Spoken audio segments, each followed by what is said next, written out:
I live on a farm and we pasture graze beef, and these cattle became a big part of my story. And I've lived on a farm all my life. And so I've been accustomed with working with animals, livestock in particular. Uh, every morning, every morning, I would typically go out to the pasture to just check on them, to visually inspect.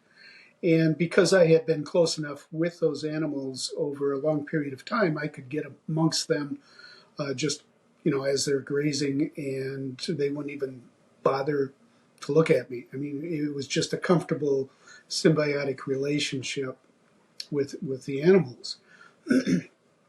That morning, and this was in an early October morning, I walked out there to the pasture just to inspect them, and they were all lying down in the grass. And I didn't get 300 feet to them, and one of them jumped up and looked at me and perked her ears, like cattle will do when they see something they're not sure of, and took off running at a fast pace about 600 feet away, and stopped and turned around and looked at me. And I thought, well, this is really unusual because it's never happened before quite like that. Well, all of her commotion caused the others to pay attention, and they got up very quickly, looked at me to see what it was, and they took off to join the other one that had first run. I thought, this has never happened. What's going on? But I kind of shrugged my shoulders and thought, well, it's kind of an unusual morning. And I saw what I had to see, so I left. I turned around and I walked back towards, across the pasture towards our house. That morning I was scheduled to have the tires on our car replaced. So I got changed and I went into our local village, which was 12 miles away. I realized I was very early and I had time to go to an exercise session. I had been going for the previous 6 months, 8 months, to our local hospital's fitness center as a trying to get to a point where I could lower my blood pressure. Now, historically, I had never had high blood pressure, but in the previous 8 to 10 months, it had steadily increased. So they put me on an exercise program and a diet, and I was going there 3 times a week. Well, instead of turning right to go to get the car tires changed because I had extra time, I turned left, and I went to our local fitness center, and which is run by our local hospital.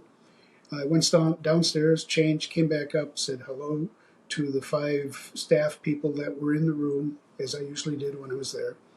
And I did my stretches and went and did 20 arm curls. I got up from that arm curl machine, and the strangest thing happened. Both of my forearms started to tingle, like when you lie on them and they go to sleep on you, and then you get up and they all tingle. Well, both of them were like that. And I thought, this is really unusual. And that happened to be the last thing I remember for at least the next 8 hours. I'll come back to it, but I did find out later all of the things that were going on in the room after my collapse. But in that moment, after I realized my arms were tingling, my next memory is of being in a different dimension. And I know that because I was sitting on, to use a human term for what I was on, would be like a raft, a small raft where I was floating. But I wasn't floating on water. I was floating on energetic waves that were coming towards me. And not only were they coming towards me, they were going through me.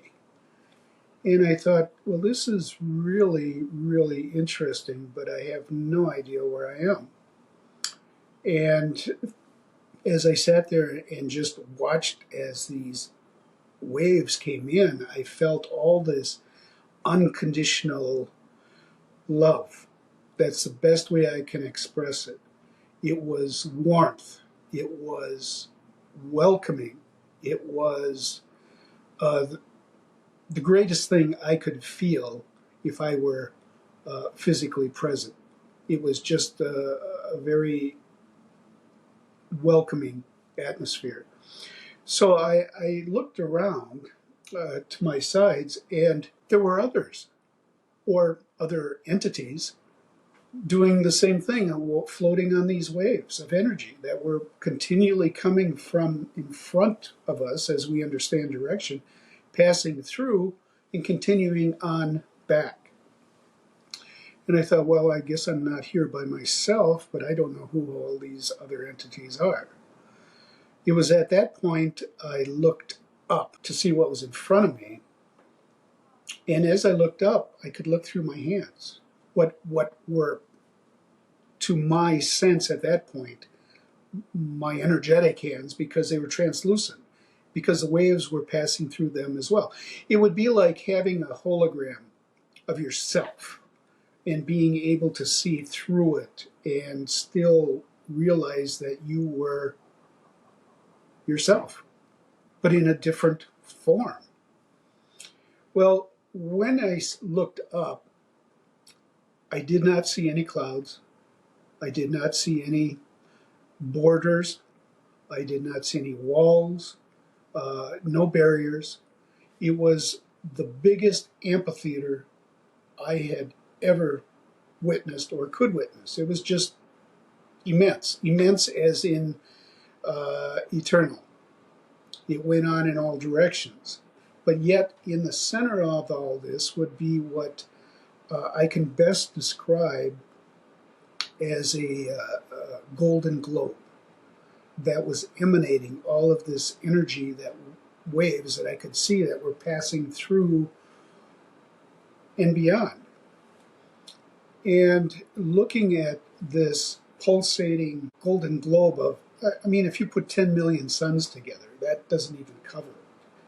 But it was such a warm, welcoming presence. I mean, I could actually, even though I thought I was a distance away from it, I could reach out and touch it as if I were one with it and not get burned up.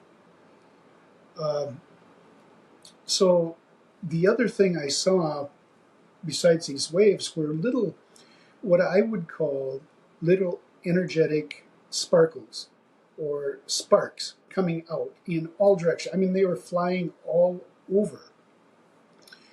And I thought, well, this is some source, because everything is emanating from it. All this energy, all of these other entities are sitting here, almost, becoming part of it again. And there were others coming out of it, or maybe other things. I had no idea.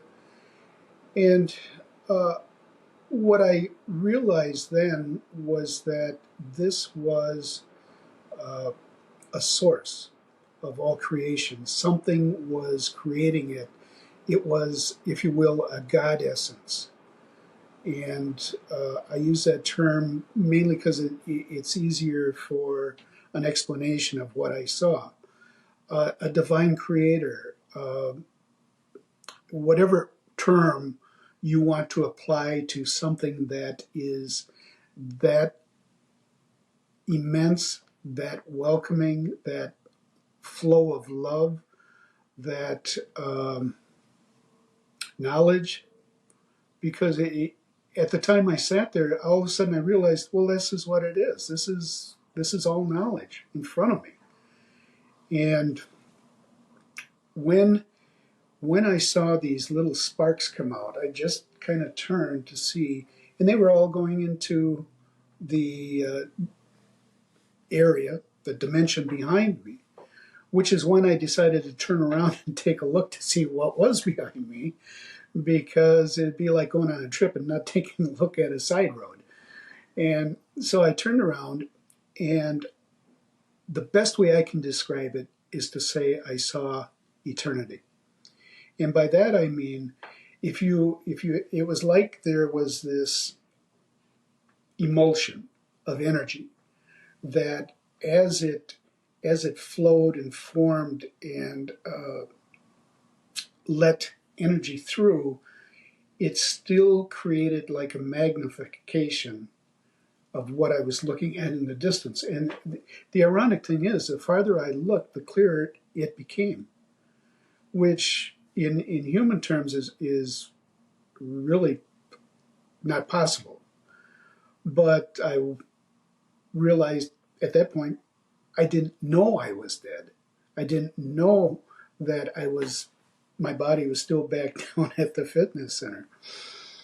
I was just here in this place that felt so comfortable, so welcoming, so loving, that, yeah, it was so great.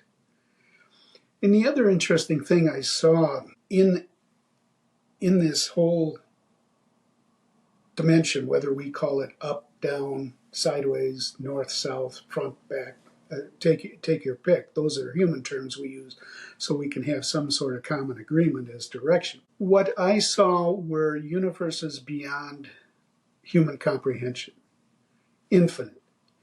And the best way I can explain it is if you think about taking the universe that we are presently in here on this planet, and you compress everything, all the billions of light years across and everything, you compress that down to a single sheet of paper.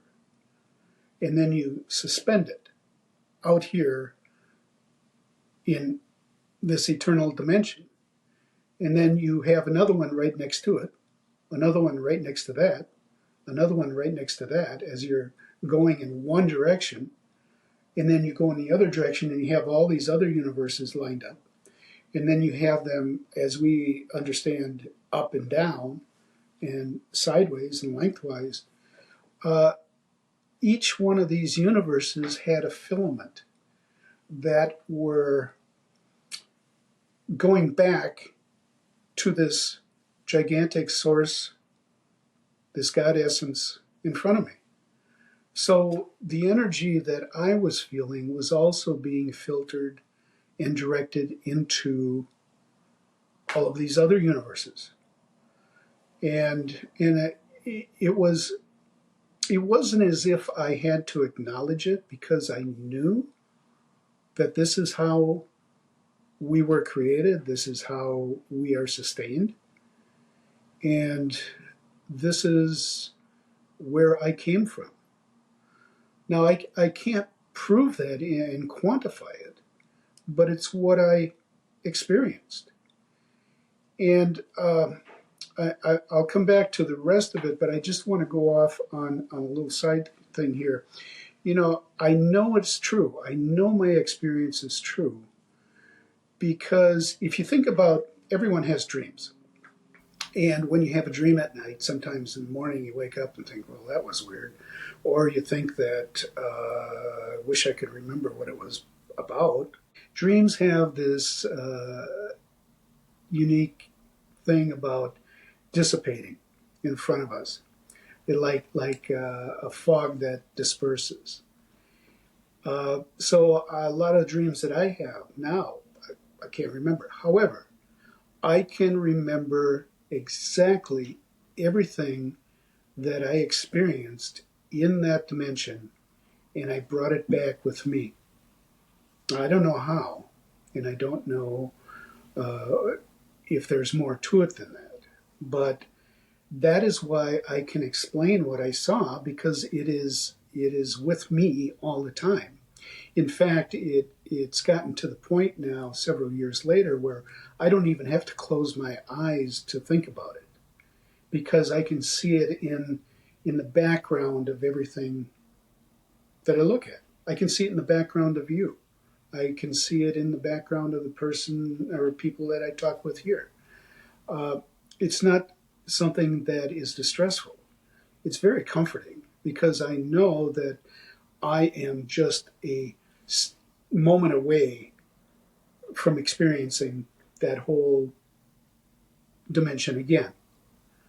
Um, so at that point, uh, it came to where 8 hours later, I realized I was in a hospital. And that's when a lot of the confusion started, because I was in this wonderful experience, and now I'm in a hospital looking at the clock, and it says 8 o'clock on the wall. And I said, well, that can't be right. And that's the first thing I remember. Uh, and somebody said, why not? I said, well, it can't be 8 o'clock in the morning because time doesn't go backwards here. I was at the fitness center at what, 11, you know. And whoever it was, I assumed a doctor, said, well, it's 8 o'clock at night. And so I had this 8 hours, a little over 8 hours of time that I have absolutely no recall. And even now, a number of years later, I still don't. So in order to understand what happened during those 8 hours, I had to do some interviews. And after I was released from the hospital and went through several months of recovery, uh, then I started to wonder why, because things were slowly starting to come back to me. Not what happened here, but what happened in that dimension. And it was then that, you know, the real confusion started, because none of it made any sense. And I likened it to, you know, I was like 1 foot in this dimension, and then I was 1 foot in this dimension right here, trying to almost have an energetic tug of war as to where I wanted to be. It was a time where not only the confusion but the physical uh, exhaustion from what happened. Essentially, what happened was that I had my heart stopped, and it took them over 6 minutes to restart it after a couple of electric shocks and also a lot of CPR. So once I was able to realize something significant happened, I did get a hold of the 11 people on the EMT squad, the hospital staff, the 11 people that were involved with my recovery, and I was able to sit and interview them to find out what happened in those 8 hours. Now, they all said that after they got my heart started again, it was shortly after that I started talking, answering questions. Uh, they were trying to keep me awake, apparently. One said, because you can have another uh, relapse. And so they were very watchful of me. And understanding that I couldn't make sense of anything, they knew exactly what they did. They didn't know what the person next to them was doing, but they knew exactly what they did. And this was 7, 8 months later when I started talking with them. So it was something that helped me try to understand what happened while I was in the fitness center. Which has led me to understand one thing, is that we are more than the sum of our parts. Our bodies are more than the sum of our parts, because I had the same body parts while I was standing looking at my arms that were tingling as I did when I was flat out on the floor, not breathing, and my heart stopped. Except for one thing. That part of me, that inner essence, you can call it your soul, you can call it your whatever, that had gone. And that's where I was up in this dimension. And that made sense to me, because once they got my heart started again, I had to come back. Or I had to not come back.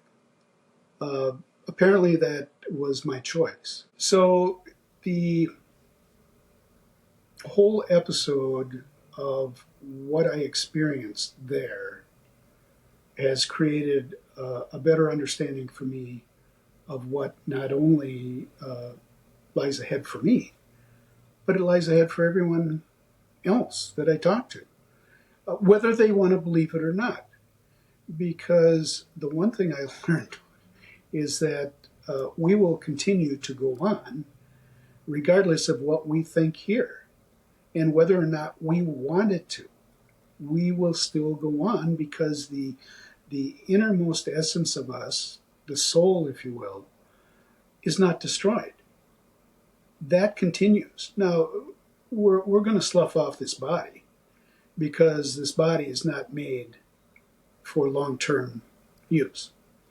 So I've used an analogy as I began to work through and understand these things. Okay, in 1951, for some reason that I'm not sure about yet, I decided to get off the energetic superhighway, drive down in the off-ramp, and came down into this lower level of energetic existence.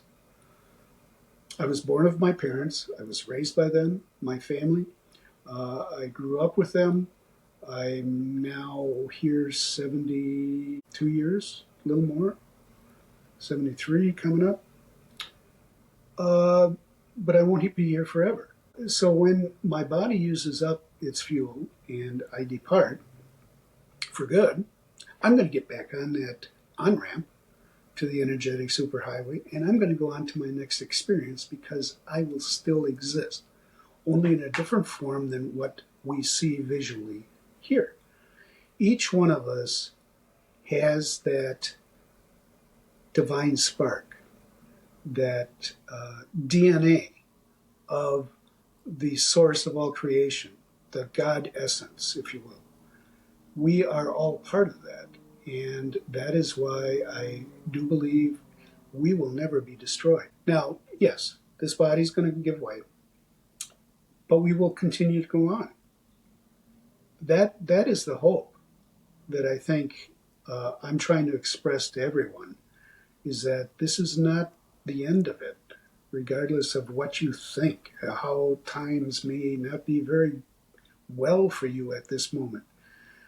I'm not saying you should leave, but what I'm saying is that you have a choice to use the time here to enjoy it, to make the best of it. You don't have to throw it away because this life is good. This life is worth living. But yet, if things go haywire, it's not the end of you. It's not the end of me. It's not the end of your family or your friends or even the people you don't even like, because they all have that same DNA, essence of God.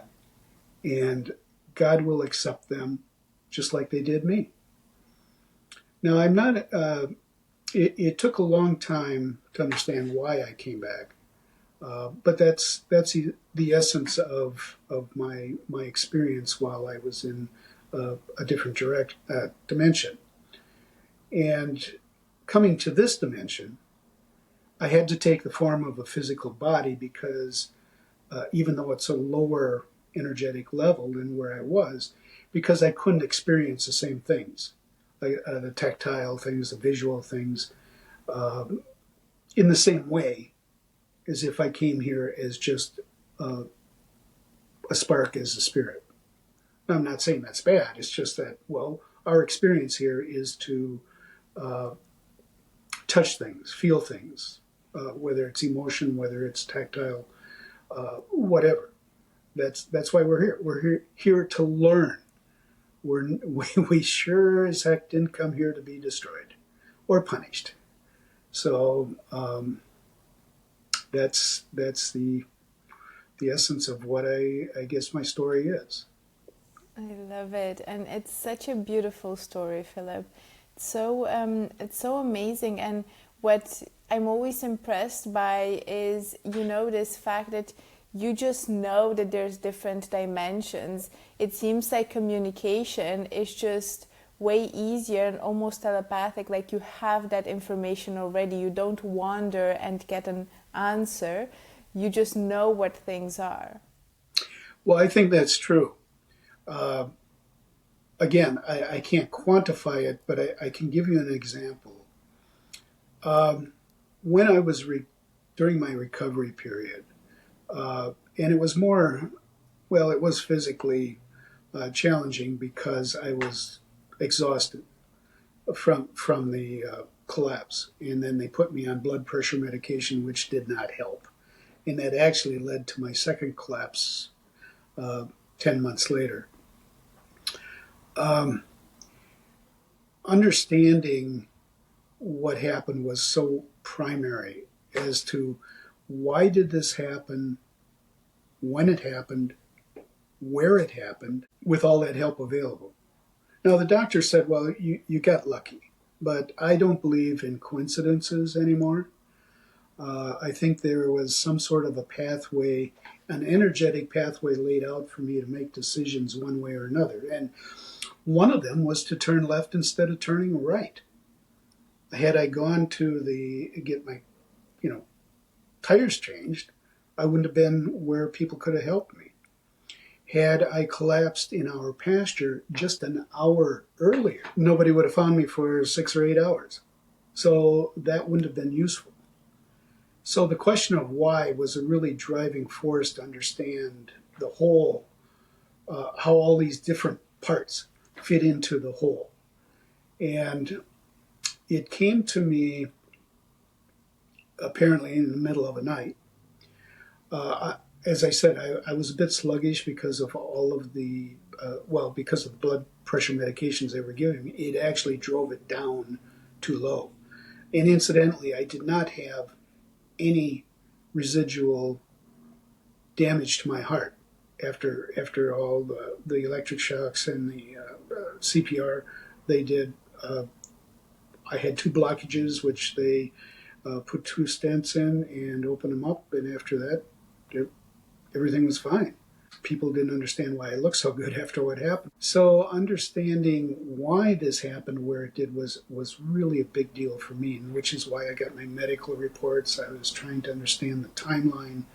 I talked to the EMTs and the hospital staff, talked to anybody who had something to contribute to the story, especially my wife and our son and daughter, which is a whole different aspect of having a near-death experience, is how it affects them. The one morning I came downstairs for breakfast and plopped myself into the chair, and my wife Mary was sitting at the other end of the table, and she was looking at a notepad she had, and she said, "Are you okay?" I said, "Yeah, okay." She said, "Do you want to hear what you said last night?" I said, "Well, I didn't say anything. I was asleep, as far as I know." She said, No, you said something last night, and I wrote it down." Fortunately, she kept a notepad by her table next to the bed, and I said, "Okay, go ahead." And she said, "Well, you sat up in the middle of the night and you were just talking to yourself. I couldn't understand what you were saying, but you were just going on about something." And then after that stopped, she said, "You started shaking your head from one side to the other and saying, 'I don't believe it. I don't believe it. I don't believe it.'" And she said, "What don't you believe?" And she said, I told her, "I don't believe why I was sent back." And she said, "Well, why were you sent back?" And she said, I told her I was sent back to be a conduit of hope for those who don't have any or don't think there is any, because there is. And she paused, and I said, "Well, what else?" "Nothing. You laid back down and went to sleep." And that was the end of it. The interesting thing, in that moment, I knew exactly, I had my answer as to why I came back and I didn't stay. At some level, I had agreed to do this, and I'm not sure what the reason is yet, but it is part, I won't say I'm on a mission, but it is the thing that will take up the rest of the time I have here. Now, I still have two jobs I work at. The farm, I do a lot of writing, and I have a animal consultant business as well. So that's three. But anyway, That's a lot of jobs. well, I stay busy. And fortunately, there are people such as you, Sabrina, who are interested in hearing about this. So I have been doing a number of interviews. And before this even started, what I'm doing with the podcast, I did sit down. It was about 6 months after my collapse. I started making notes as I was thinking of things, and eventually that turned into memories of things I experienced and writing those out, but not only the memories, but trying to understand why. How did this fit in? All these different pieces. So it became a manuscript, which eventually became a book, which is now out. But the important thing is that getting to a point where I understood these things was really critical. And then once I understood them, I needed to know, is any of it true? Um, did I imagine it? Which is the question one of the hospital nurses asked me. This was about 4 months after my collapse. I was invited back to talk with some nurses about my experience. And one of them did ask, well, do you think you could have been imagining it? And I said, well, that's possible. But how could I possibly know those things and feel those things in another dimension and be able to bring them back here and still feel the same way? Because when I think about being there, every time I get this same welling up of warmth and love that I had felt there. So how does that transfer? And why would it be that way if it wasn't true? I have since come to understand that we have, call it spirit guides, if you will. Some people can call it angels, whatever it would be, that is a other dimensional entity that I don't think they tell us what to do. I do believe they provide pathways of choice. And so if my pathway of choice was to go in for an exercise session versus getting my tires changed, well, then that's the choice I made. Now, I can't tell you what would have happened had I made the other choice, but we live with the choices we make, and good, bad, or indifferent. And so part of trying to understand what a spirit guide was, I had attended a workshop. First of all, I did not know what an NDE was before mine happened. I did not read anybody else's account, especially while I was writing my own, because I specifically stayed away from it so I could keep my own experience to myself until I could get it worked out. Come to find there are a lot of similarities with other people who have had NDEs. Not the same, but there are similarities that I'm aware of. So I attended a workshop where the person handling it is a well-respected channel. And at one point, he has the group stand in line, and he comes and he mirrors us, and we can actually see ourselves on his face. I don't know how that works, but I can tell you it does. Anyway, he came to mine, and at this point, I got this strobe light flash from one of his eyes, and instantly I knew that was one of my spirit guides. And during the question and answer afterwards, I explained what happened, and I asked if what I experienced in that other dimension was true, because I needed to know that it was true. And the spirit guides said yes, it was true in that sense for you.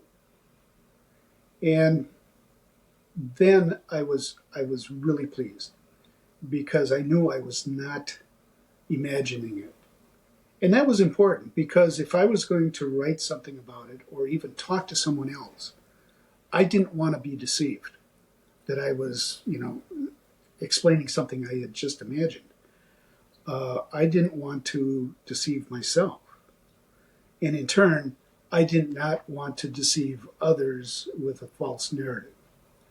So once I understood that my experience was true and that's the way it was, then I was very pleased with owning it.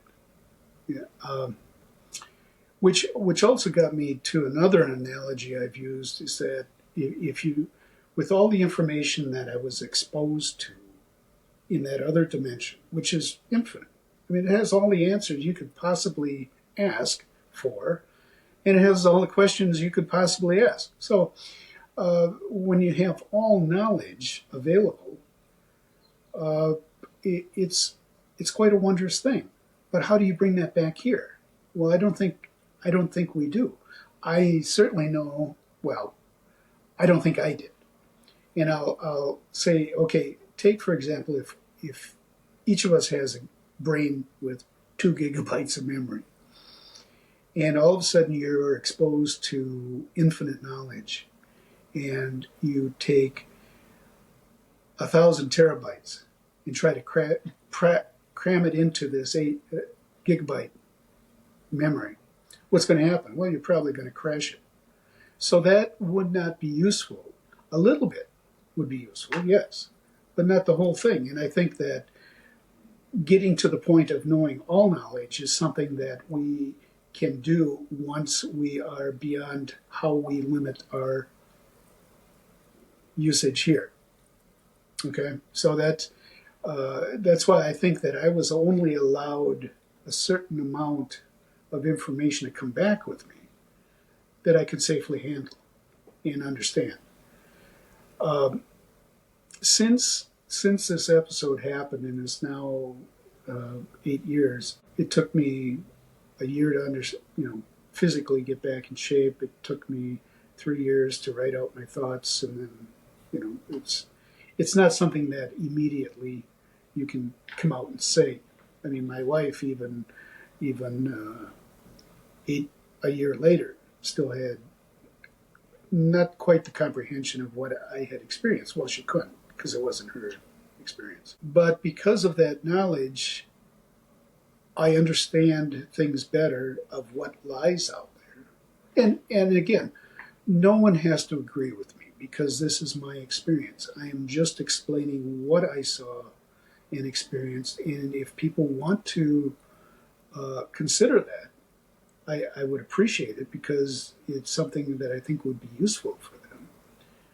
But I'm not going to beat them over the head telling them that I'm the only right person to talk to because there are others. Go look at somebody else. So I'm one story of many, but I'm grateful for the experience I had. Now, I wouldn't suggest to everybody to go have a sudden cardiac death to have a near-death experience, but for me, I'm grateful, even though my family isn't, because it was somewhat of a traumatic time for them, not knowing, first of all, if I'd survived, what kind of mental shape I'd be in after I did progress in recovery. So, yeah, there's a whole after effects relating to the family or a spouse that we could get into, but we may be able to do that. Yeah, I mean, absolutely, because if something happens to you, it does not just affect you, it affects a whole family, it affects your wife, it affects your children, it affects your business and your jobs. So there's this whole domino of everything that's happening and that you need to consider, of course. But to the point where you said, you wouldn't recommend everybody have a near-death experience because usually it is tied to a health issue. But I do think, and what I hear very often is we don't need to be so close to death itself to become more spiritual, to become more in touch with our guides. We can always reach out and we can try to understand the beyond. And I think the audience that we have, especially from reading all their stories in the comments, I think they're usually people that are looking for answers, and they're not negative at all. They're just people that want to advance their own knowledge. And this is what they're looking for. They're looking for inspiration. They're looking for information. And I think that's a wonderful thing, because I think by sharing these NDEs and, for instance, what you've seen and what you've experienced and what others have seen and experienced, I think we create this collective pool of knowledge, if you will, and of inspiration that we can then all benefit from, even if we haven't had an NDE. Yeah, I agree with that. And I would suggest to anyone who's interested, look at as many stories as you can. See what you can take from it. Maybe you don't agree with it. You may want to ask why you don't agree with it, which will serve as an inward-looking aspect of it. And like I said, I'm just one story of many, and certainly I'm not a prophet. I'm just another human being who had an extraordinary experience, and I'm trying to explain it as best I can. But I encourage your viewers or anyone else to take a look at what's out there. Now, you may not agree with some of them or any of them, and that's your choice. And I don't see anything wrong with that. Personally, at the moment, I don't have time to start looking at other people's. And not that I don't find them interesting. It's just that, they have theirs, and that's their story. And I have mine, and this is my story. And so it's not a competition, which I hope people will realize, that it's not one person trying to say, well, I had more near-death experiences than this other person. Well, that's not the point. No, to me, exactly. The point is what can you get from it? I cannot do anything other than try to explain to people that there is hope, regardless of what you think, because it's there. And I may not be the most bubbly person in the world to come across, but the self-satisfaction of knowing what there is makes it easier for me to have discussions with people who maybe are skeptic, maybe they don't want to believe. But it does allow me a chance to say, okay, well, this is it. You don't have to believe it. You can examine it, which may help in some portion of your life. And that's good enough for me. I absolutely love that so much of your message is about hope. And I think that's something that all of us need nowadays. But I also think that sometimes when we go through our own challenges, maybe because of disease, maybe because of grief, maybe because of depression, maybe because of other challenges we're going through, it's just really, really difficult, and it becomes very hard to find that hope. Mm-hmm. Mm-hmm. What do you say to those people that just feel like they're scratching the bottom of the barrel and there's no hope to be found? I would suggest them to reach out to others who are in a position to help, whether it's physically, health concerns, whether it's emotional needs, whether it's family members. Sometimes we have to swallow our pride. In some cases, not every case, but I mean to ask for help. So that would be the best I can say to someone I've never met. Find somebody who can help you. There is a lot of information available. The IANS group here in the U.S. It has a website that can be very useful to a lot of people, and they have access to a lot of interviews, which may be useful to those. Those who don't have access to something like that, I think in most countries there are organizations that they can reach out to. But yeah, reach out. One of the things that I learned was that because we are all containing the DNA of the source of all creation, we are all brothers and sisters, in that we need to look out for each other, because that's what we're here for. That's my hope, is that people can find the help they need, and perhaps something in my story will give them an opening to go look for something they hadn't thought about before. And that when I speak in front of people, I usually ask them to just hold open their hands. Not that I'm going to give them anything other than let them receive a message, whether or not they want to take it home with them or not. But when you close your hands, then you're not open to anything. A closed hand is usually a closed mind. I love that. That's a beautiful saying. Philip, you mentioned having written a book about your experience and about what you've learned from it, which I absolutely loved. Can you tell us where can we find it for anybody that's interested? At the moment, it's available on Amazon, and it's called 6 Minutes in Eternity, which is a reference to the 6 minutes when I was lying flat on the floor before they were able to restart my heart. An interesting thing about that time frame is someone asked me, well, how long did you think you were in this other dimension? Okay, if I use a human term, time frame, I said it felt like centuries. It felt that long.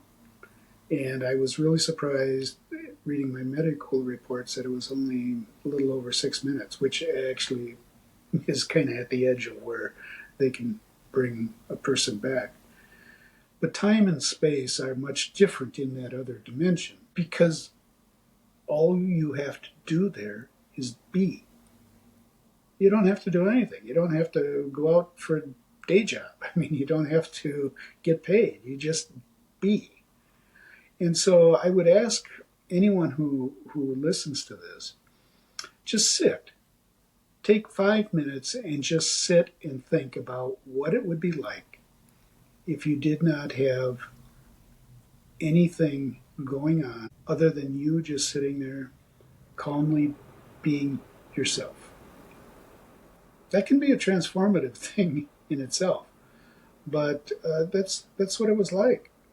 I mean, there was no agenda. I mean, it was great.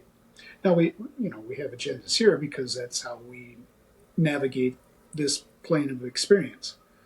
But understand that once we're done here, that's not going to be the end of it. We're going to get to go somewhere else, whether we like it or not. In our thinking here, it'll happen, but it'll all be joyous. Amazing. And that's so beautiful. I hear that a lot, that the fact that there's no time in other dimensions. And it just seems that from knowing what I know now, that every time I think of time or I think of space, it just becomes such a relative notion, because then you know that there's other spaces where that's not even a thing. And you become, I think, more aware of these human constructs, as they say, like, time and agendas. Sure, they're super important here, but then it's not the end-all, be-all. Exactly.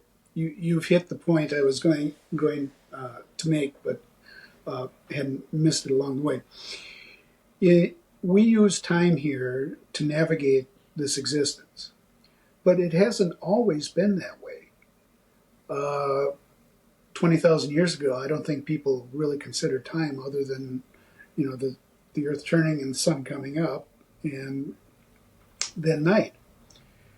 The time aspect for me now is that in this universe that we have become the focal point of, even though we're just a real small dot out in the middle of this energetic universe, is that time, the way we construct it, is only usable in this Earth, and we relate it to other planets, of course. But we only use time here for our own navigation. Our time is subordinate to eternal time because eternal time surrounds us. And within that surrounding eternal time is our little function of clockwork and navigation in that sense. But I'm going to ask everyone to just consider this. We are living in eternity right at this moment. And the reason I say that, if you think back to your grandparents, great grandparents, and beyond, if they thought about it, that sometime beyond their existence would be eternity for them. Because, again, the physical aspects stop. So everything else then becomes and melds into eternity. So the time we are living in right now is that portion of eternity that they thought was beyond them. So we're already in it. So if that's possible, why can't that border be dissolved and expand beyond to an eternity? And, why can't there be infinite colors that, we can't see with our low wattage eyes? Why can't there be infinite tones that we can't hear with our low wattage ears and hearing? And why can't there be infinite knowledge? Because we can't understand that concept with our low wattage data that we have here. Now, it doesn't mean we can't accomplish things to make lives better here. But again, it comes down to a choice. We can do that, or we can make choices where we want to destroy other people's. And it comes back to a choice. What is it? Why is it that you want something? Is it for your betterment, or is it for your help? Is it for your learning? Is it for humanity's betterment, or humanity's downfall? I mean, the question comes back to is why do you want it? So that's a question I think we should all ask ourselves, and more often than not, I would say. Philip, thank you so much for being here with us today. Thank you for sharing your story and your message of hope. It was so beautiful listening to it, and I think we've all gotten so much out of it. Well, thank you, Sabrina. This has been a real pleasure for me, and I appreciate your interest in my story. And if people are interested, they can find me on Facebook at P. Hossider Books, or even if they have a question, I'm willing to answer it, and they can find me at philiphossiderbooks@gmail.com. My first NDE was a drowning or a near drowning. And it happened, I got caught in a riptide. So I was going out for a swim. It was my last day on this little island that I was visiting with my sister. And this area was known actually for really deadly riptides. And I thought that I was kind of staying in a safe zone. And the next thing I knew, I was being literally ripped from the shore. And I got taken out to the last wave break really quickly. And of course, some panic set in, and I started to really fight to try to find my way somehow out of this channel of water. And as I began to fight, I could tell that this was an extraordinarily fierce riptide. And I got myself kind of back about waist deep, and I got one foot kind of dug in this. That's when real panic and terror set in, because I realized then that I was in real trouble, that it was quite a serious situation. I was really fit, and it's probably, thank goodness, or it might not have gone as well as it did, but I started to hyperventilate. I was fighting so hard, and there was so much terror at that point that I was really, really not in good shape. And then right at that moment when I realized, like, I can't make it out of this. I'm just, it's no way. I'm physically defeated, and I'm, way out in the ocean at this point. And a voice arose through me, I guess is the best way to describe it. And it wasn't me as a persona, but it would be what I would consider maybe a higher self, a broader perspective of me. And it said, it's not going to be a bad death. Just give it about 30 seconds and it'll all be over. I felt completely peaceful, totally tranquil. I had no more terror, no more fear. I wasn't upset about the fact that I was going to die. I was completely, totally at peace, but not just a relaxed peace, like a profound peace. It was definitely a state of being that was quite expanded, quite different from my normal state, in particular there in the water, but definitely felt very profound. And then as I was hearing this voice and feeling this incredibly profound state and essentially accepting my death with no fight, no problems, I didn't feel the urge to try to fight anymore. It was just this very neutral feeling. And it seems like everything went black, but it didn't tunnel vision black. It was just, there was just nothing there. And then suddenly I'm aware again, standing knee deep in the water facing the shore. So I can speculate about a few ways I might have gotten there, but I really have no idea how I was just suddenly standing in the water looking at the shore again. And I realized in that moment that I still had this very profound feeling of peace and tranquility and also love. But it's a love that I know a lot of NDE experiences talk about this. It's just something that can't be described to our psyches or personas here. We have separation. We're in this paradigm separation, and it's something so complete and holistic and ubiquitous that words can't really describe it, but it was profound. And again, this voice arose through me that said, loves me. And it was everyone, not just encompassing humanity, but the sense was all aliveness, all living beings, all sentience. And it was totally ubiquitous. For as much love as I was receiving, I was somehow giving. And it was just the most incredible experience. And I also noticed that it was kind of a jungle area where I was swimming.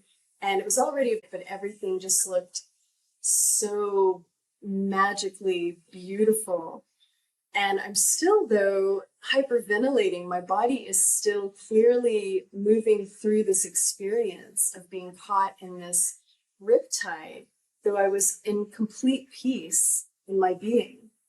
And so at this point, I'm not even sure if I'm alive or dead. The experience I'm having is so clearly different from my normal everyday experience. So I go sit on my towel on the beach and I grab a handful of sand and I'm thinking, okay, I can feel the sand. So I'm guessing I'm still alive. And I remember thinking at that point, like, this seems really interesting. I feel like I should be, from this very traumatic experience, like a little bit upset about it at all. I was really just in this state of just complete peace and love. It was quite exceptional. And so at this point, I needed to get myself back. I was meeting my sister and we were going to leave. And I had to take a little boat. I was actually on another little smaller island where I was having my swim. And on the boat, the two women that were on the beach were also taking that boat back. And I was talking with one of the women, and she was a scientist there studying this leaf eater ant with the Smithsonian. And I was talking about her project with her, and I remember something distinct about that experience, which was that as we were speaking, I had tremendous clarity about her science and her modality. It was like we were speaking as if we were colleagues. And I remember noticing that this was a bit different. You know, I studied a little bit of science at university, but I don't have a degree in science, you know, so I noticed that I somehow had this extremely heightened sensory awareness of almost felt like this state of omniscience where I had tapped into some, you know, the Akasha or something that has contained within it all knowledge that I somehow in this expanded awareness was able to easily sort of partake. So we get back to the other little island where I was going to meet my sister. And so I'm sitting in a restaurant. And at this point, by now, I'm beginning to really sort of notice that this state that I'm in is clearly different. It's different from, you know, obviously my everyday state of being.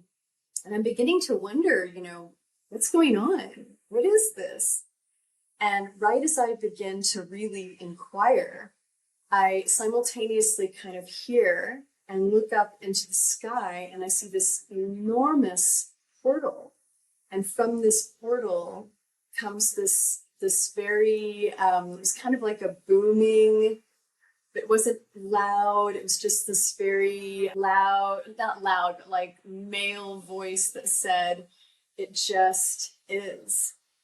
And I thought, what does that mean? That isn't even, it's not making sense. And then as I'm thinking that, this voice says it again, "It just is." And in that moment, it became completely clear what that meant. But after the experience of this incredibly open, expanded state, which lasted about a month, actually, after this event in the ocean, it took me a long time to get to that place of understanding of what that means, because of course it's a huge paradox for us in this reality. And so anyway, as I'm sitting there in this restaurant, I'm just being, for lack of a better word, just downloaded with tremendous amounts of information. I was trying to write it down. I couldn't even keep up. And so I started speaking into my phone. It was coming in that quickly, and it was so much. And I noticed also, this is another really interesting aspect of this expanded state of awareness, is that where I was sitting, where I was a pretty touristic area. And there were a lot of families that were passing by the restaurant. And it felt like, for lack of a better way to describe it, that they were behind some big, thick piece of plexiglass. It was like I could see them very, very clearly, but I couldn't feel them. It was like they were just mentally not there in the present reality. And I remember thinking, it was kind of disturbing, to be honest. And at the same time that I was noticing this kind of lack of presence, I could see so clearly familial and from our lineage that are just passed on, like the children were just literally mimicking the exact same patterns as the parents.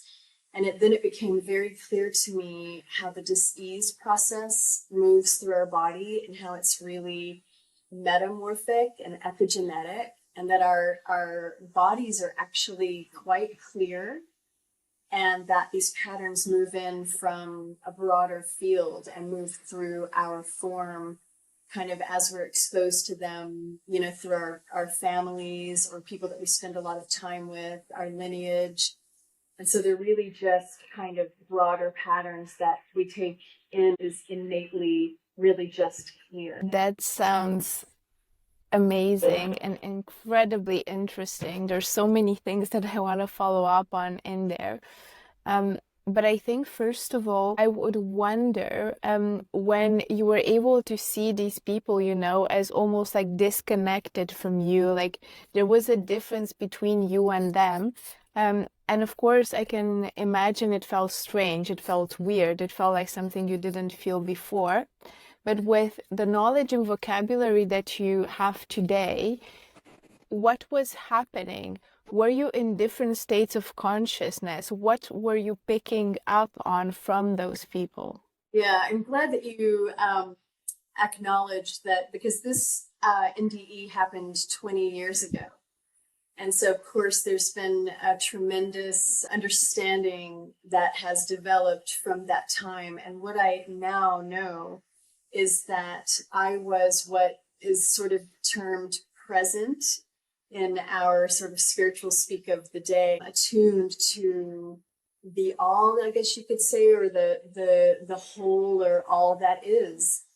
And what I was noticing or picking up on was the mental disconnect that we're basically all overlaid with in our, as a humanity, really, to some degree or not. But almost every human has this overlay, and I was just noticing how much this overlay takes our essence away from our physical embodiment. And it was very disturbing. And now I understand what that was, but at the time I didn't have any language for it. I didn't have any. And how could we prevent it? Because it almost seems to me like this disconnect is sort of happening, I think, because of the world that we live in, right? We tend to run towards a million places. We tend to be really present, mostly with our phones and not really with the people around us. We tend to chase things like cars and money and houses instead of being well and being happy, or caring about developing and growing spiritually. So it almost seems like this numbness that's in our society. Is this also how you define this disconnect? And what can we do to remove ourselves from it? Yeah, so really now my understanding of it is that it has a root that goes very, very far back. So, we could use the term modernity now, like speaking about technology and our modern lifestyles. But in actuality, this is a paradigm, a divisive paradigm that has been overlaying humanity, the essence, the true nature of humanity for a very, very long time.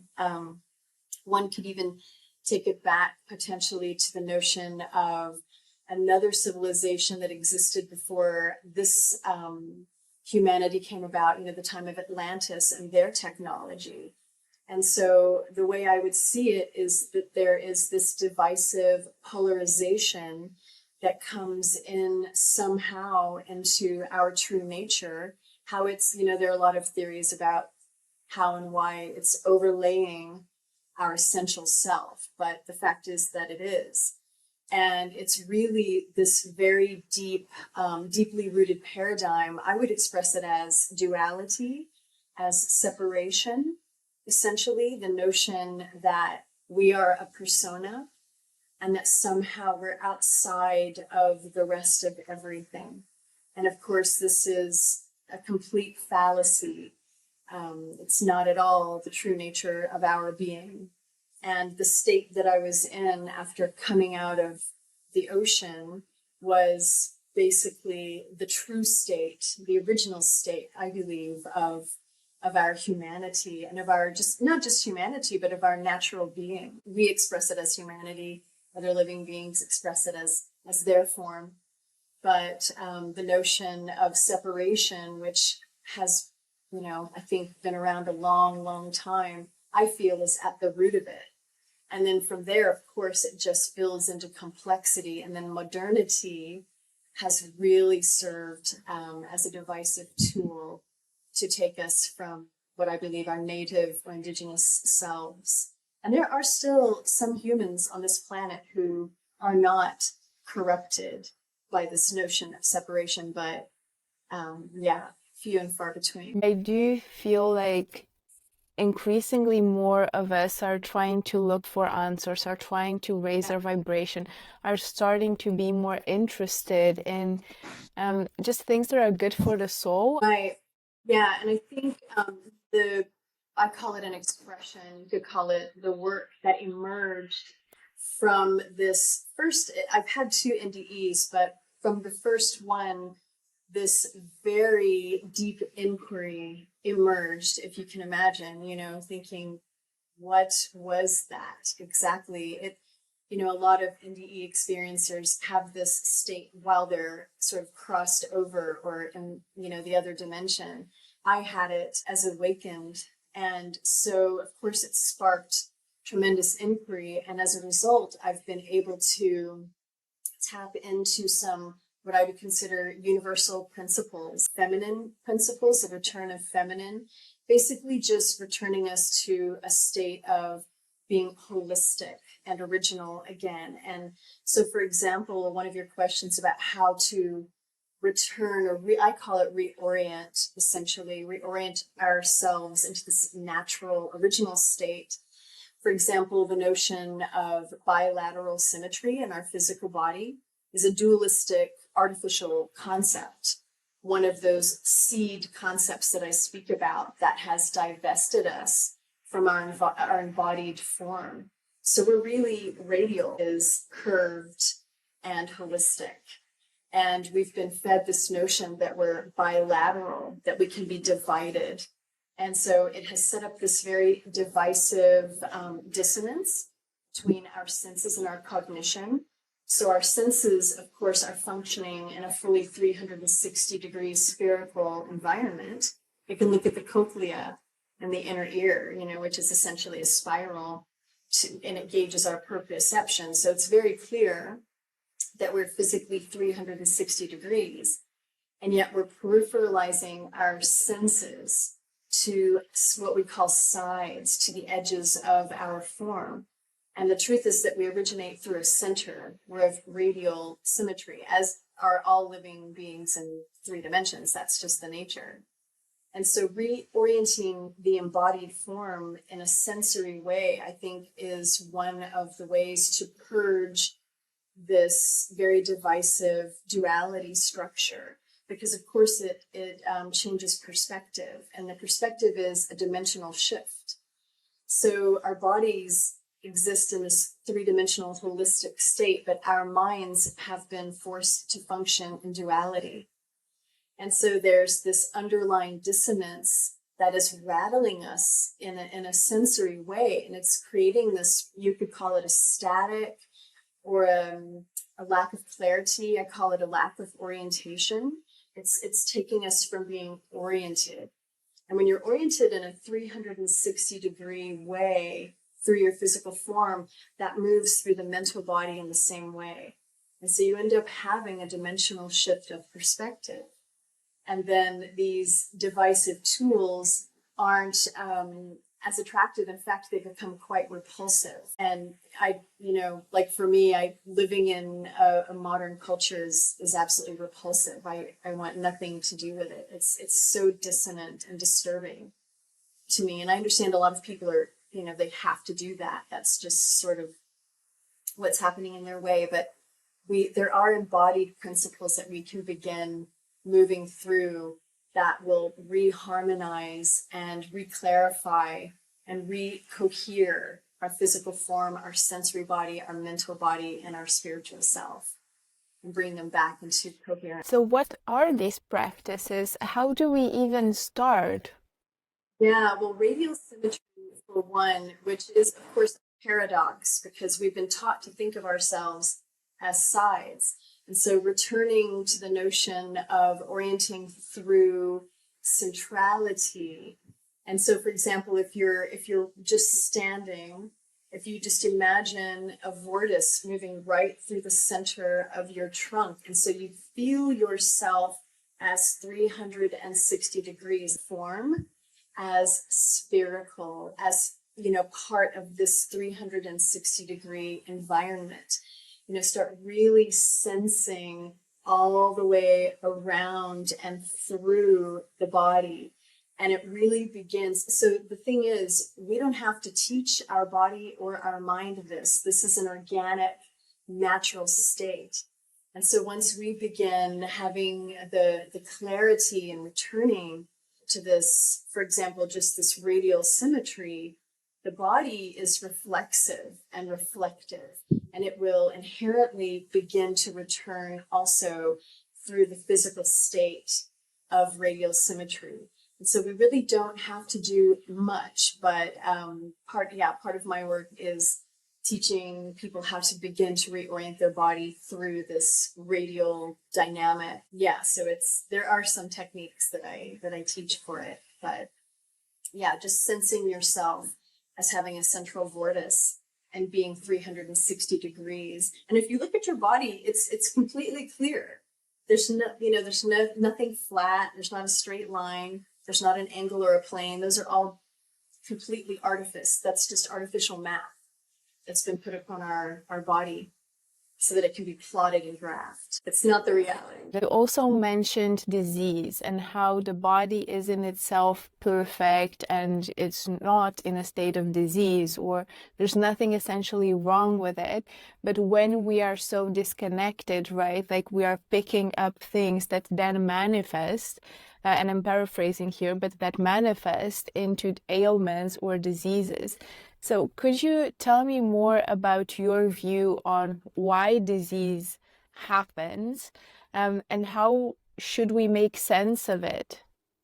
Right. Well, again, to go back to this very, very deep root of separation. And so the notion of separation, of course, brings pain and dissonance through the physical body, through our essence, because it is a fallacy. And so that in and of itself is dissonant. On this notion of separation, we start taking on roles and identities. And then, of course, our true nature doesn't really adhere or isn't necessarily coherent with these roles and identities. And so again, more dissonance from our true nature. And so it starts setting up dissonance within the fields. And of course, that gets passed on through lineage, expectations. You're not fulfilling your role. This is the role you're expected to fulfill. This is the identity you're expected to have. And some people are very comfortable with that. And that's lovely and wonderful. But many of us, dare I say, most of us, really might have other notions about how we want to be, what our true self is yearning for. Huge tapestry of alchemy that is continual origination, continual inspiration. And when that gets suppressed constantly and repressed, it starts to really set up a dissonance in the energy field, which of course then moves through the material form and creates like a drag, literally a drag on the system. It can manifest in a myriad of different ways. And nothing's perfect and no one's perfect. And, I've gone through my things as well. We're all moving through this together. I don't want to make it sound like we have some perfect state that we need to aspire to. That's not at all what it's about. It's really about all of us coming together as a humanity to begin to understand and explore and inquire into this greater expanded way, which is really the message I want to put forth. It's not some goal we need to achieve at all. It's really part of our natural essence. It's really just us discovering this new way, this, new paradigm that's upon us. That sounds so beautiful, and it's so far away, right, from today's society, where it's exactly that we need a goal. We need like a 5-year plan. We need KPIs to keep us on track. And here you're saying our essence is not that at all. No, right. It's right here, right now. Yeah.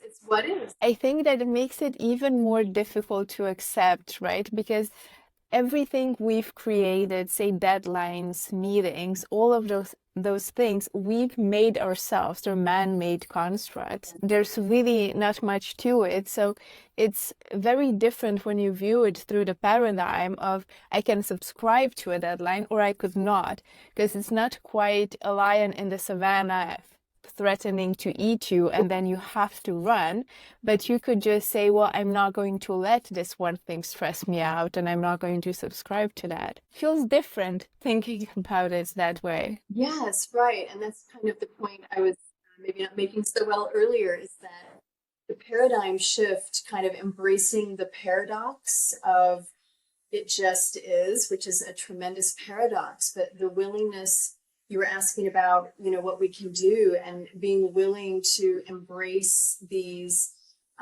paradoxical notions is tremendously beneficial in sort of beginning this pulsation into this totality, this notion beyond separation. Did your life change after this NDE? So how did that change who Seba was before that experience?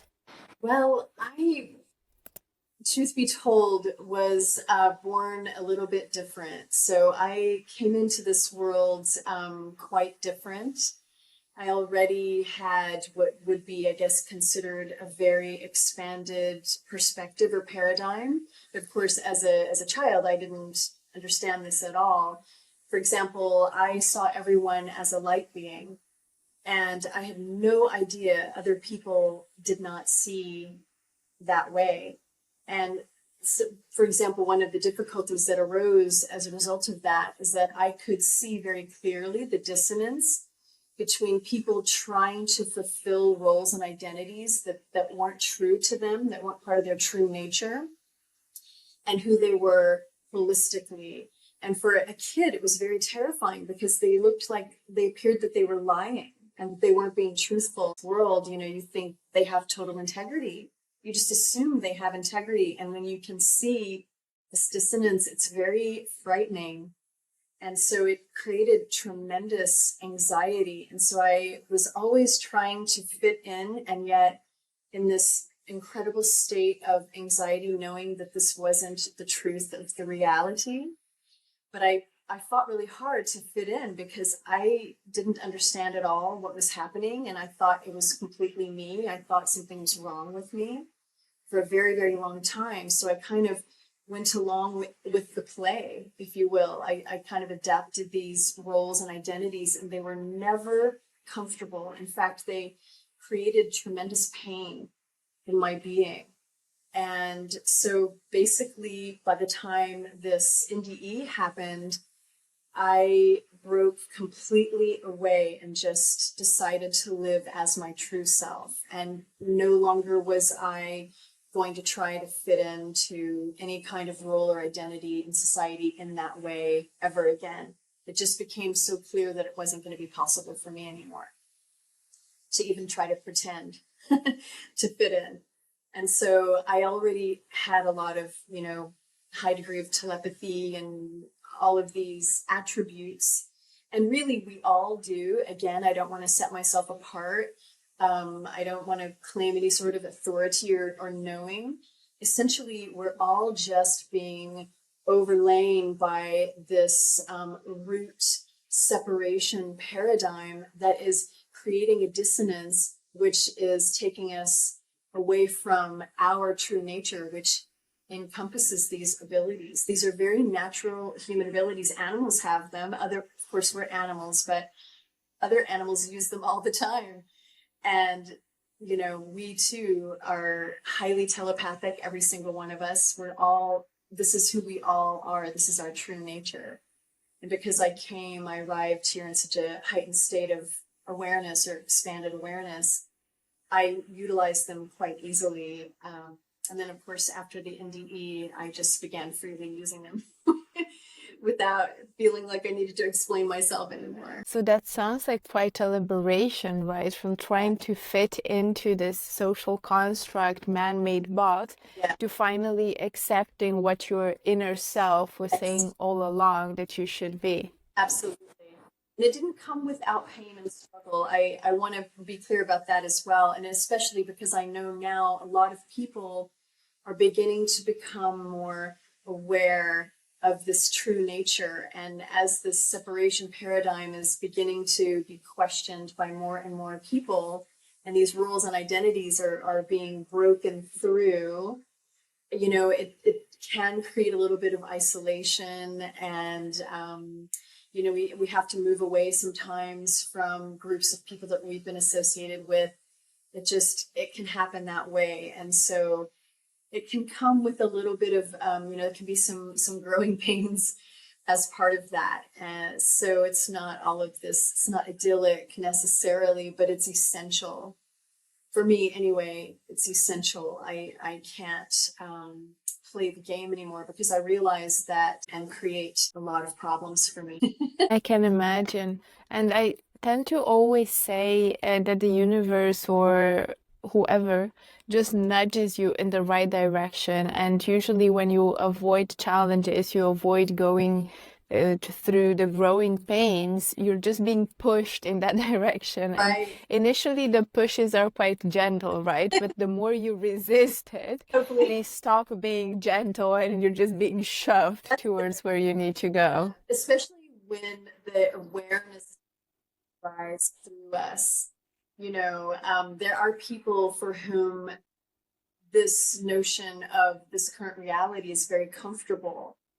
And so there might not be that kind of dissonance. But for those of us for whom these questions are beginning to arise, and this sort of feeling of something's not quite right, or there's something more, but I have no idea what that is, then those growing pains come about. And the persona, of course, wants to fight, and it wants to overlay the natural self, and it wants to overlay the inspiration and the impulsive being that's moving through that. And so there can be this real struggle between emerging and wanting to fit in and merging with the current culture. And tell me about your second near-death experience. How did that come about? So the second one happened maybe about 10 years later. I was living up in the mountains, and I had gone on a hike, and I didn't intend to be out the whole day, but I stayed out the whole day. And I didn't bring much to eat or drink with me, and I was really bundled up. I was at 8,000 feet, so it was kind of cold, and it was a wet day also. So I was living in a little cabin, and I got back to this cabin at the end of the day, and I was pretty wet and cold, and my boyfriend made a big fire. We lived in this little cabin that had a big hearth, because it was the only way to heat the place. And so I sat there, and I had a bunch of wool on, and it was wet, it was damp, and I was just feeling cold. And so I didn't take anything off. I just kind of kept all my layers on. And this big fire was going, and I felt really great, actually. I didn't feel overheated at all. I felt very ambient. And so I didn't really take anything off. It didn't feel like I needed to. And I don't know how long I was there, maybe a couple of hours. My boyfriend and I were just chatting, and then he went into the kitchen to make dinner. And as he was in there, all of a sudden, it feels like it really came out of the blue and happened really fast. I started to feel physically terrible.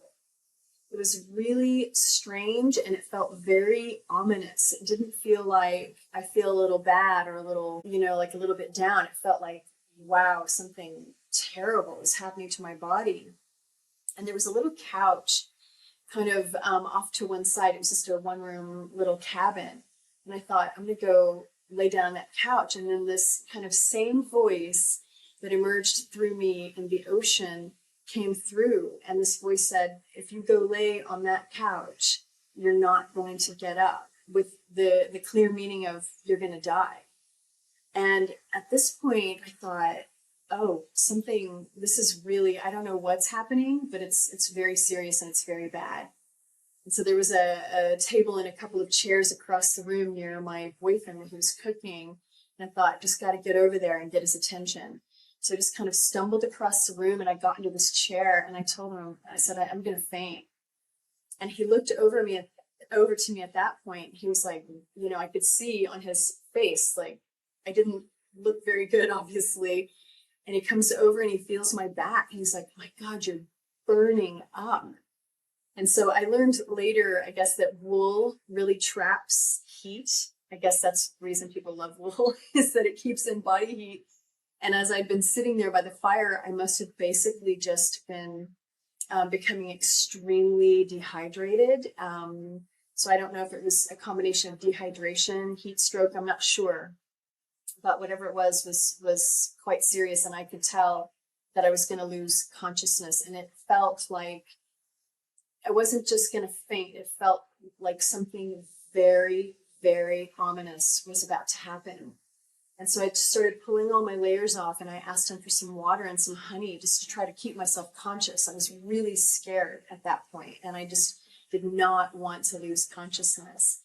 And he comes and stands in front of me, and after I had the water and the honey, and it was still going, that everything was kind of closing in and getting dark. He's like, don't worry, if you faint, I'm going to catch you. And that's, as far as I know, the last thing. Everything just got really dark, and he had a totally different experience with my body than I had. So the next thing I know, I was spinning completely out of control. I mean, just like, the only way I describe it is, the film Gravity, where the Sandra Bullock character she gets disconnected from her ship and she's just wildly spinning. That's what it felt like. And I just couldn't get oriented. And I don't remember having a form. It didn't seem like I had a body, but I had the sense of disorientation, that I wanted to be oriented. And as I'm moving, I was flying like warp speed in this spinning grid, just very distinct grid structure. It was very brightly colored. I would call it neon, but it was way brighter than what we would see as neon here. And I was thinking to myself, oh my God, what's happening? Where am I? What is going on? It was really scary. I was pretty terrified. I was deeply confused. I just could not imagine what was going on. And I later came to understand that the grid was a tesseract, a fourth dimensional form or shape that I was moving through as I was moving dimensionally out of this three-dimensional paradigm and expanding into the greater whole. And then suddenly I was able to orient, and I was through this grid, and I arrive in this just inky, black, velvety, rich environment. I felt completely tranquil again, had that feeling of just profound peace, like a peace that with these psyches I don't think we can come to, and just this, again, this very ubiquitous transcendental love. And I just remember thinking the space itself, which wasn't contained at all, and in fact I had the sense of it being infinite. I mean, just total infinite space. But I felt very cocooned, very insulated, very, very warm, very safe. It just was very soft and loving. And then I also noticed that the essence of the space was very sentient. I could tell clearly that there was sentience within the essence of the space. And I remember being a little bit surprised by that, because you would think that this just inky blackness would just be cold and void, but it was the opposite, which I know sounds a little bit strange, but it was the opposite. It was really interesting. And then the next thing I know, I'm just and I become aware of three huge beings.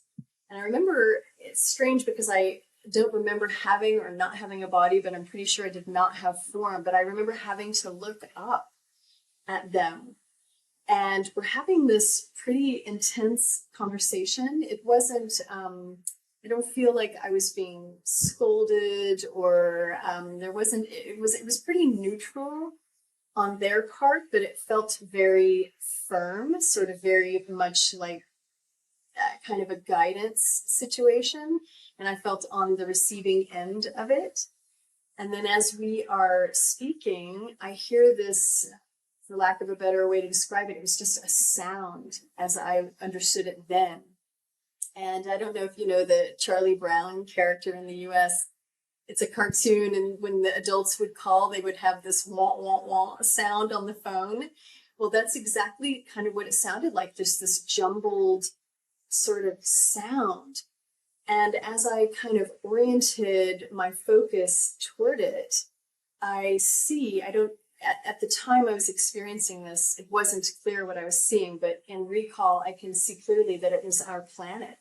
It was the Earth.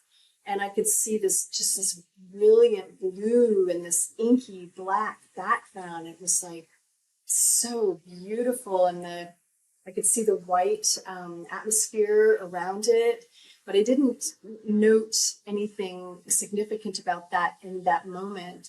And I turned again, and the beings and I heard the same sort of sound again. I turn and focus, I see the planet, I turn again to them, and then on the third time I hear this sound, but it's clearly Seba. But I don't register it as me. At this point, there wasn't a persona. I didn't have any notion of who I was or how I'd gotten there. There was just nothing about the Seba person involved in that. But as I heard that name being called, again, I'm just moving warp speed. And as I'm coming back, I see this, what I now know was my body. And I didn't identify it as that at the time. And then the next thing I know, I'm seeing backs of eyelids, which of course still no notion of what that was in this moment. And then suddenly of course, it was my boyfriend, and he was very close to me, and I could see in the eyes in particular that there was tremendous distress. And I remember thinking, wow, this being is very upset, but I still had no notion of being a person, of this person being a person. It was just, again, this sort of allness or wholeness or completeness. It's just so difficult. It's so hard to describe it. And again, I'm feeling really disoriented. I'm thinking, and where am I now? What is going on? And so I said, where am I? And he said, you're at home. And I thought, okay, I don't know what that means, but that seems very connected for him. And then he says, how do you feel? And I said, perfect. And I know that seems like a really strange way to describe how you feel, but at the time, I felt like I was still cocooned in that space, in that very beautiful place. I felt warm. It wasn't even like I could feel a body per se, but I just felt very wonderful. I felt very peaceful. Everything felt really great. I felt like I wasn't even touching the floor, in fact, which I soon realized I was laying on the floor. And what's notable about that is that it would normally have been very cold, because I'm on this cement floor in this cabin at 8,000 feet, just down to my tank top. And I didn't even know I was on a floor. And so clearly there was still the essence of this expanded state, or you could call it another place. Of course, that doesn't really exist. The next thing I said was, I want to sit up. And he said, are you sure? And I remember being really surprised by that. And I'm like, yeah, of course. Why would that be weird? Having no notion of what had just happened. And he starts to help me, and I'm thinking, why are you helping me? I can do this. And as I sit up, I realize, yeah, the body doesn't really feel like coherent and mobile. I felt completely wonderful, but I could tell there was, something not quite animating about it. And I look down and I see my hands, and they are in this state that you see of people who've gone through like some sort of neurological episode. They were kind of curled up. And I remember thinking that was very weird and being really surprised by that. And as I'm continuing to sit up, I was looking down at this form, and it looked really like a dead body. I mean, there was no animation. My feet were splayed way out to the sides, like there just wasn't any tone, any muscular tone. It looked like there was no essence. And then as I continued to sit up, it was kind of like the animation or my essence re-entered the body as I began to sit up. And I still felt really great. And then I got myself standing, and I had tons of nothing at all had happened to my body. But then, of course, he explained, because at this point I can tell, I'm on the floor, he's looking terrified, and I could tell obviously something had happened. And he told me that I'd had a grand mal seizure after I had lost consciousness. And then I basically fell to the floor, and he said, I just died. He said, my eyes stopped tracking. They went different directions. I couldn't feel a pulse. I wasn't breathing, couldn't feel a heartbeat. And then he said, I was just looking at him. He said he called my name, obviously, the 3 times he called my name. And then he said, I was just there again. It was like no transition. It just appeared suddenly. And then he said something which I find also very noteworthy and significant, which is that he called it salon fresh.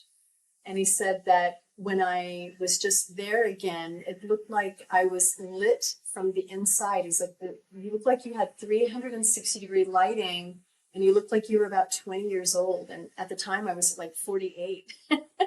So this is definitely, a change in my appearance, I would say. And, obviously it didn't last, but I just found that to be very interesting. And again, back to what I came to understand from the first NDEs, that this is really very fluid, and it's only this construct of separation that keeps this essence from being really naturally expressed at all times.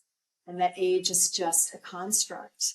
It's just a learned construct passed down in a lineage, and that our body just takes it on, and that it's really not naturally expressed through our original essence. And so I just thought that was incredibly interesting. And then, we talked about it. He began to sob. And, this is how I knew he was really being truthful about it. I mean, he was just in a state of, incredible dismay about it. And it was a very interesting experience. Wow, that sounds quite. You had a positive experience, right? But it was terrifying for him. For him, my heart really broke for him. To see, how, I can't imagine what it would be like to have someone die through a traumatic event in your presence. It would be horrible.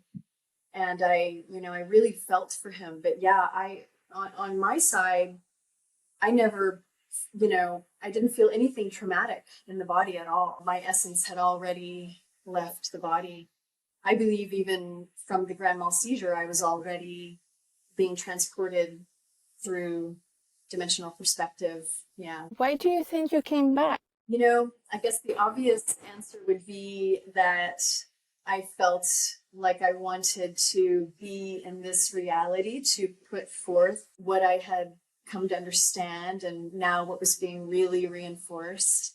I'd been kind of hiding from it, to be honest. I knew that I was supposed to be putting it forward, but at the time it felt pretty strange and extraordinary. Now there's so much more acceptance. Now we see so many people are speaking about their NDEs, and there's so much more willingness to embrace paranormal and metaphysical experiences. And I had been kind of tiptoeing around it and tiptoeing around putting my work out there, because it just, I don't know, I felt really vulnerable. And then I think that second NDE was, I think the beings were kind of saying, okay, it's time. And I think that's part of the alchemy of our human readiness as well. I think humanity might have called me back. Who knows? It's completely interconnected. It's completely interwoven. So I also believe that it's part of just the alchemy of what wanted to be birthed from all of us as well. So it might not have just been my decision. It might have been our collective decision to have this work brought forth in this expression. Beautiful.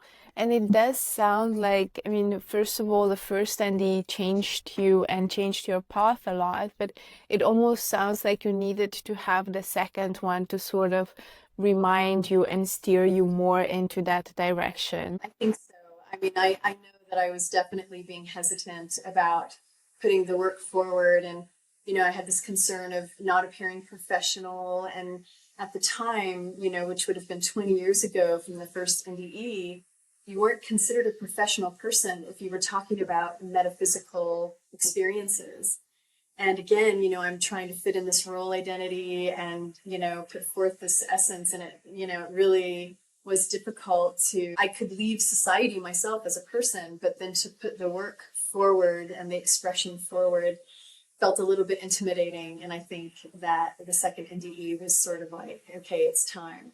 It's time. Seba, how can people connect with your work and with you if they want to? So I have a website called the Tao, T-A-U, of Equipoise, Tao of Equipoise. And then I also have a YouTube channel with the same handle, Tao of Equipoise. I put forth a lot of videos there, but through the website as well. I have Instagram, the kind of the usual social media channels.